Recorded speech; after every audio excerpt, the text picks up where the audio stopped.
دیکھیے سب سے بڑی بات ہے کہ اللہ کا بہت شکر ہے کہ اللہ تعالیٰ نے ہم سب کو جو ہے اس خدمت کے لیے قبول کیا کہ ہم نے اس وقت جب شروعات میں 18 اپریل 2020 کو ہماری پہلی پوسٹنگ ہوئی تھی کورونا کے وارڈ میں، جس وقت میں ہم لوگوں نے کام کو شروع کیا اس وقت حالات ایسے تھے کہ کوئی بھی فزیشین یا ڈاکٹر عموماً ٹریٹمنٹ کرنے سے ایک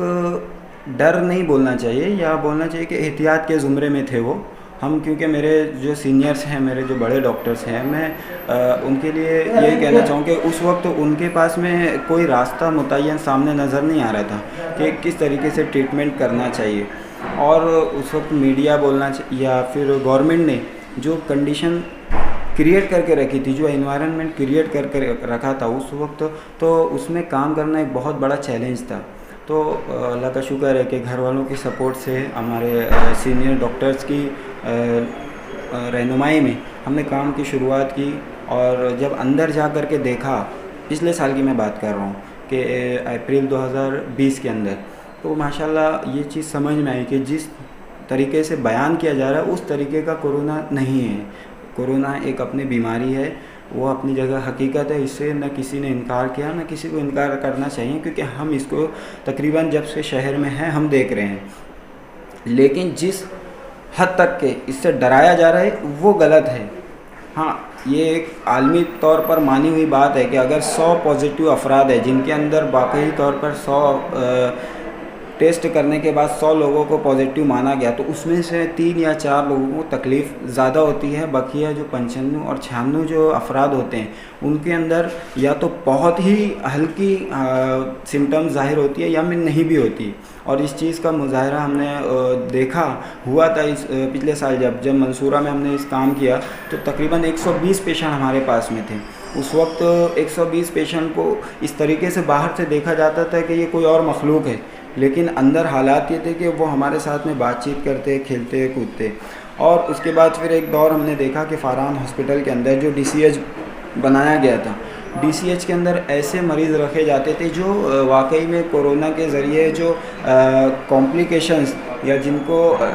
تکلیف بڑھ چکی ہے، جو بہت زیادہ آگے بڑھ چکے ہیں اس مرض کو لے کر کے، ایسے مریضوں کو رکھا جاتا تھا اور ان کو آکسیجن اور دیگر جو ضروریات تھی دواؤں کی، یا ٹریٹمنٹ پروٹوکول جو فالو کیا جانا تھا ایسے مریض کے اوپر کیا جاتا تھا. اور اس وقت میں جو حالات چل رہے تھے کہ روزانہ ہمارے یہاں پر بہت ساری اموات ہو رہی تھی، تو وہ کنڈیشن اور آج کی کنڈیشن، اس میں ایک بنیادی فرق تو پہلا یہ ہے کہ پہلے ہمارے پاس میں کوئی راستہ متعین نہیں تھا. ہمارے پاس میں ٹریٹمنٹ پروٹوکول بہت ہی کم تھے بنسبت آج کے. اس وقت ہمارے پاس میں صرف مریض تھا اور ہتھیار تھا، لیکن کس طریقے سے استعمال کرنا ہے دواؤں کو، کیسے کب کس وقت استعمال کرنا ہے، اس کا کوئی علم نہیں ہونے پا رہا تھا اور تصویر صاف نہیں ہو پا رہی تھی. لیکن پھر ماہرین نے اس کو آگے لے کر کے اس کی تحقیقات کی، اور آج کے حالات یہ ہیں کہ ہمارے پاس ایک باضابطہ طور پر پروٹوکول ہے. ہم کس طریقے سے پیشنٹ کس وقت آ رہا ہے ہمارے پاس، ہم اس کو صحیح طریقے سے جج کر کے اس کے جس مرحلے پر بھی آ رہا ہے اس کے آگے اس کا ٹریٹمنٹ صحیح انداز میں کر سکتے ہیں. تو اس کی وجہ سے ہم نے دیکھا کہ بہت اچھی کامیابی بھی ملی الحمدللہ. اللہ کا شکر ہے، کیونکہ شفا دینے والا اللہ ہے. یہ ساری چیزیں ایک سائنس کی نظر سے ٹھیک ہے، ہم کو عمل کرنا ہے، لیکن جہاں بھی قسمت اور قدرت کی بات آتی ہے ہم 50% پر رک جاتے ہیں. ہم اپنا 50% دے رہے ہیں، لیکن 50% پھر بھی آج بھی ہم قدرت کے محتاج ہیں، کیونکہ ہم پھر بھی انسان ہیں، ہر چیز ہم نہیں کر سکتے. اور آج اور پچھلے سال کی، پچھلے دور کی، پچھلے ایپیسوڈ کی جو کنڈیشن اور فرق ہے وہ یہی ہے کہ پچھلی بار ہمارے پاس اتنے زیادہ وسائل نہیں تھے، آج وسائل ہیں. اور کچھ وسائل ایسے ہیں جو اس وقت نہیں ہیں، پہلے تھے. جیسے کہ آج آکسیجن کا مسئلہ آپ دیکھیے کہ پچھلی مرتبہ آکسیجن کے اتنے معاملات سامنے نہیں آئے تھے جتنے اس وقت آ رہے ہیں، ٹھیک ہے نا. لیکن اصل یہ معاملہ نہیں کہ صرف آکسیجن ہی چاہیے آپ کو. آکسیجن ایک فیکٹر ہے اس بیماری میں مدد کرنے کا. باقی کے دوسرے فیکٹر جیسے ذہنی طور پہ بھی انسان کو مضبوط ہونا چاہیے. آج آپ دیکھیے کہ شہر مالیگاؤں کے حالات کیا ہیں، کہ مالیگاؤں شہر کے اندر میں نے خود دیکھا ہے، اپنی بذات خود اس چیز کا مشاہدہ کیا کہ پیشنٹ ہیں.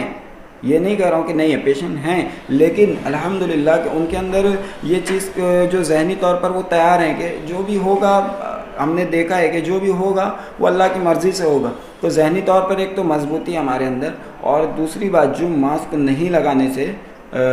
جو ان کے اندر پچھلی مرتبہ امیونٹی ڈیولپ ہو رہی تھی, بولنا چاہیے کہ کہیں نہ کہیں اس کا بھی کچھ حصہ ہو سکتا ہے اس کے اندر بھی ہو کہ امیونٹی ڈیولپمنٹ ہو چکی ہو. تو مالیگاؤں کے اندر جو مریض آ بھی رہے ہیں ان کے اندر ریکوری ریٹ بھی زیادہ ہے, مورٹیلٹی یعنی موت کی شرح کم ہے الحمدللہ. لیکن جو دوسرے شہروں سے آ رہے ہیں مریض, دوسرے اطراف کے جو لوگ آ رہے ہیں, ان کے اندر ایک جو ذہنی طور پہ ایک بولنا چاہیے کمزوری ہے کہ کورونا کو جس طریقے سے میڈیا اور حکومت نے بنایا اور بتایا ہے, اس کے زیر اثر ان کے جو ذہنوں میں تصویر بنی, اس تصویر کو نکالنا یہ اہم ہے, جو مالیگاؤں شہر کے عوام, ڈاکٹرز سبھی لوگ کر رہے ہیں. اور میں بڑی خوشی ہے مجھے کہ میں شہر سے تعلق رکھتا ہوں کہ آج ڈاکٹرز کے ساتھ ساتھ عوام بھی اس چیز میں بہت ساتھ دے رہی ہے, بلکہ باہر سے آنے والے مریضوں کو کس طریقے سے جو ہے ان کی تکلیف کو دور کیا جائے, اس کے لیے ہر ایک اپنا اپنا جو حصہ ہو سکتا ہے وہ دے رہا ہے. اور ہم اگر سارے ملک کے حالات کو دیکھتے ہوئے ہمارے شہر کے حالات کا تقابل کریں تو ہم الحمدللہ بہت اچھی حالت کے اندر ہیں. تو ہم یہی کہنا چاہیں گے کہ جس طریقے سے شہر مالیگاؤں کے لوگوں نے ذہنی طور پر اپنے آپ کو قابو رکھا, اور ایک جو بولنا چاہیے کہ اسپریچولی روحانی طور پر خود کو مضبوط کرنے کے ساتھ میں اس مقابلے اس بیماری کے ساتھ میں لڑائی کے جو آگے بڑھ رہے ہیں, تو اسی طرح دوسرے شہر کے لوگوں کو بھی اس میں اسی پر عمل کرنا چاہیے کہ دیکھیے بیماری, ہر ایک بیماری اپنی جگہ پر کہیں نہ کہیں خطرناک ہوتی ہے, اور ہر بیماری جو ہے اس کا علاج بھی کیا جا سکتا ہے. لیکن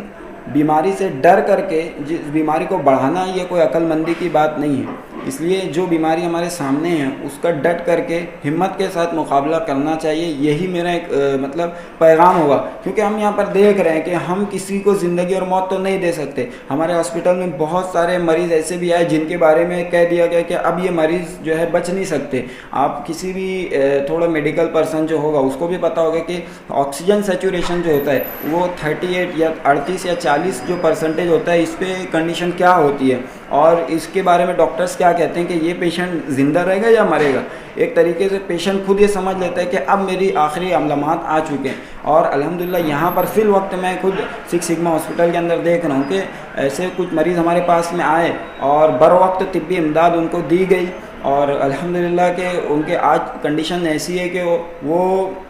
صرف جو ہے کچھ لیٹر آکسیجن کے اوپر, زیادہ کچھ دنوں کی بات نہیں ہے, 15 دنوں کی بات ہے کہ 3 یا 4 پیشنٹ ایسے ہمارے پاس آئے جو 38 اور 40 سیچوریشن کے اوپر تھے. اور آج ماشاءاللہ اس میں سے جو ہے 2 پیشنٹ تو ایسے ہیں کہ جو باہر آ کر پلین آکسیجن پہ, اور ایک پیشنٹ کو تھوڑا سی آکسیجن جہاں پر 70 اور 60 لیٹر آکسیجن لگ رہا تھا آج جو 10 سے 15 لیٹر کے اوپر ہے. تو بولنے کا مطلب یہ ہے کہ اگر آپ صحیح طریقے سے مریض کو ٹریٹ کرتے ہو, ذہنی طور پر اس کا مورائل بڑھاتے ہو, اگر اس کا تو آپ اس کو دوائیوں کے ساتھ ساتھ اس چیز کو بھی پروموٹ کرتے ہو تو بہت اس کے اچھے اثرات سامنے آتے ہیں. اور شفا دینا تو یہ اللہ کے ہاتھ میں, ہمارا جو 100% ہے وہ ہم کو دینا چاہیے. اور جتنے اسباب ہیں اس میں ہم نے پہلے بھی, کیونکہ ہر وقت ہر چیز میسر نہیں ہوتی, تو جو بھی ہمارے پاس اسباب ہیں ان کا رونا نہ روتے ہوئے ہمارے پاس جو اسباب ہیں ان کے ساتھ میں ہم کو اس سے لڑنے کی اور ہمت کے ساتھ میں آگے بڑھنے چاہیے, تاکہ انسانیت کے لیے جو کر سکتے ہیں, ہم آخرت میں اللہ کو منہ دکھانے والے ہیں, تو ہمارے ذہن میں یہ ہونا چاہیے کہ ہم نے اپنے پاس سے کوئی کمی نہیں رکھی, جو ہم سے ہو سکتا ہے ہم نے وہ کیا. سیاست سے پرے ہو کر کے, عصبیت سے پرے ہو کر کے ہمیں اپنا 100% اپنے اندر کی صلاحیتوں کو سامنے لا کر دوسروں کی خدمت انجام دینا چاہیے. باقی سارے جو نتائج اور رزلٹ ہیں یہ قدرت طے کرتی ہے, اور ہم اس کے آگے محتاج ہیں. میں یہ کہنا چاہوں گا اور اپنی بات کو اس میں ختم کرنا چاہتا ہوں. شکریہ. السلام.